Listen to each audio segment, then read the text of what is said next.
type of liveliness in our city.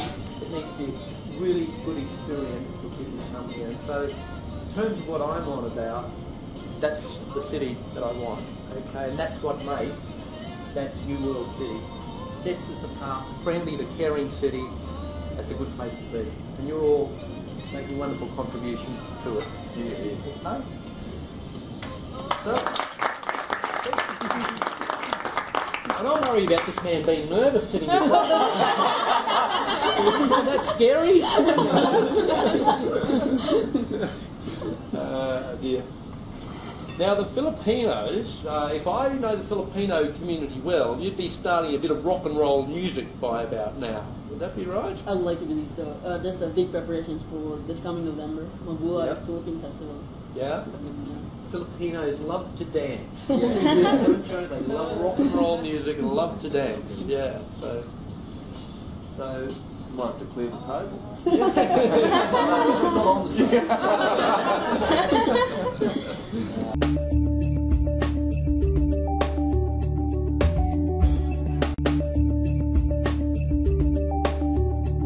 And that formed the culture of Brisbane, and I think that while we've grown and become a very international metropolis since, that fundamental basis of the city still remains, and it's important we keep that, because that's our city identity and heritage. And so we can become international, but keep that feel.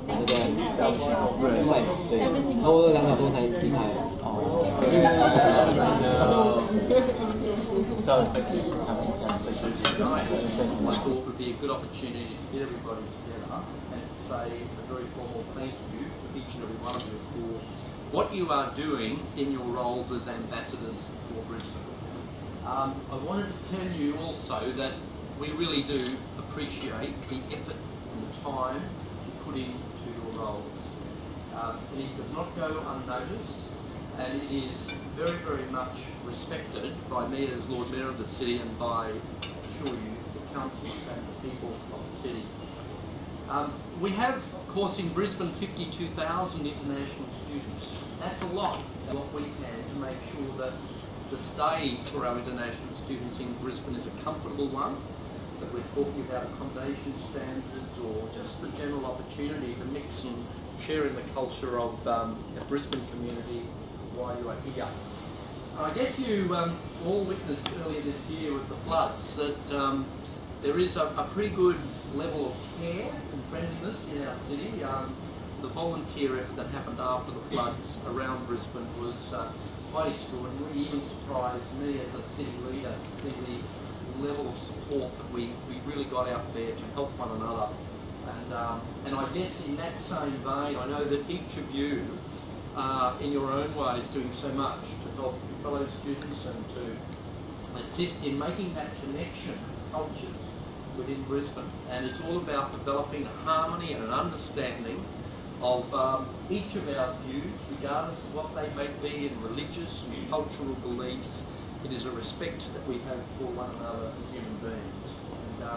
And that more than anything else, that understanding will help to generate world peace and also will help to generate, I think, a small world in the sense that there will be in the future so many business opportunities. Some of you may stay in Brisbane permanently. Others of you may want to go home and develop a business, political career, trade careers, I don't know, and I really just wish you well whatever it is that you are intending for your longer term future. But I just know that that you are all making a wonderful contribution. I wanted to say thank you all for that. Somebody asked me the question a little bit earlier, what was my background, what was my sort of academic qualifications? And I said to a small group that I have a master's degree in street wisdom, major in pragmatism. And I had a funny look, not surprisingly. But, especially from Hendra. That's right, I've been reading up. So, but in truth, I had a background in industrial relations. That's what I'd studied. There was no university degree course when I studied that line of study, and from there I had a bit of an involvement in the trade union movement. I was in banking.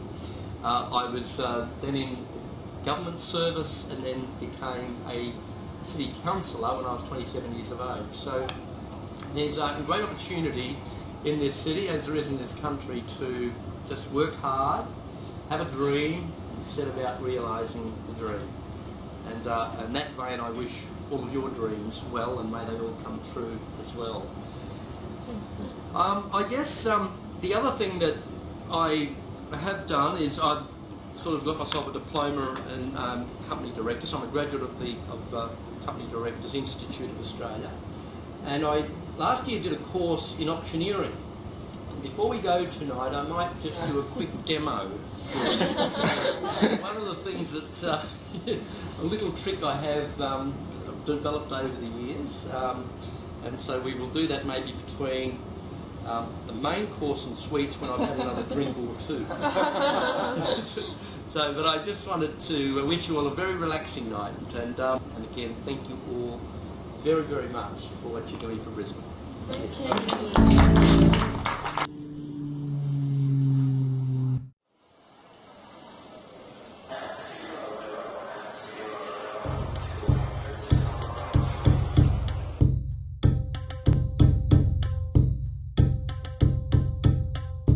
Hi, my name is Ming. 大家好，我是梁明恩。Yeah, 我是从新加坡来的。So what I said just now was, hi, my name is Ming and I'm from Singapore. My name is Ming. I'm from Singapore. What popular phrases? Typically, how the way we identify a Singaporean speaking is probably the way we talk. It always ends with a la or a law or le or ho. Let me give you a few examples. Come to Brisbane, la. Like, have you eaten today? We'll say, have you eaten, ha? Yeah, ha is another one. And like confirmation, like it's 3 o'clock. We'll say, now it's 3 o'clock, ha? Yeah, so if you hear this la, le, lo, ho, ha, all this, yeah, we're from Singapore. So what affects us? I have no idea why, when and who we started speaking like that. We were colonized by the British a long time ago, but I doubt British speak like that. The English people probably don't. It's very interesting, Ming. How is it like growing up in your country? What are the things that you think only kids from your country would do? I think my generation, we're still very traditional. We still play very old games like, hopscotch. You know hopscotch? and we play jump rope and 5 stones and stuff like that. But now the generation is the IT generation. They're always playing computer games and stuff like that. Yeah, World of Warcraft. So we're pretty much the same, yeah. So what are the main tourist attractions of your country and your famous landmarks? Okay, some of our famous landmarks include 2 of our latest casino at Marina Bay Sands and The Merlion? yeah, the Merlion as well. Yeah, we have the Merlion. It's a combination of a lion and a fish, the head of a lion and a fish body. Because every time we see postcards about Singapore, we see the Merlion. What significance does it hold? Is there a political significance? No, symbol of Singapore? In the past, there was a story that says that there's this prince who came to Singapore, and by the time it still wasn't called Singapore. It's just part of some of the islands in the Malayan region, and he saw I think his name is Sang Nila Utama. Yeah. So yes, it is. So he saw this lion. So it's very weird because lions are from Africa. Yeah, so they call it Singapura. So Singapura means Lion City.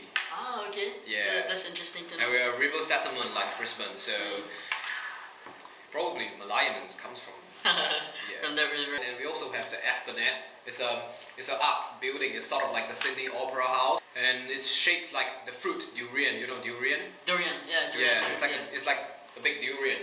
Yeah. Yeah, in the middle. It smells like pee, like fart, you know. But once you taste it, it's really nice. Yeah, it's really good. It's very rich and creamy. I think we're famous for our food, so we have a lot of places where you can get food and stuff like that. And our airport is really awesome. We have 3 terminals and a budget terminal, and the shopping inside is fantastic. It's like a mall by itself. Yeah.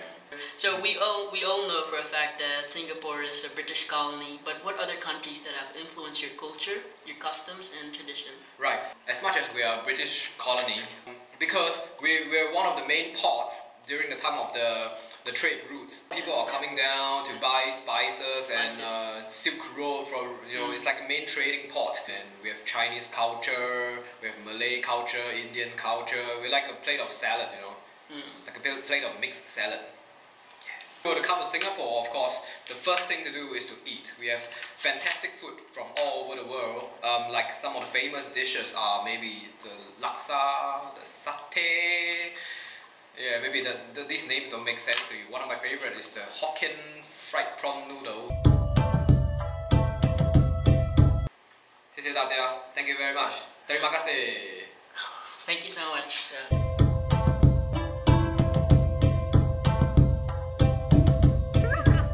She likes Asian food. She does. Yeah, we can only give her rice from now on. Because saliva all over my face.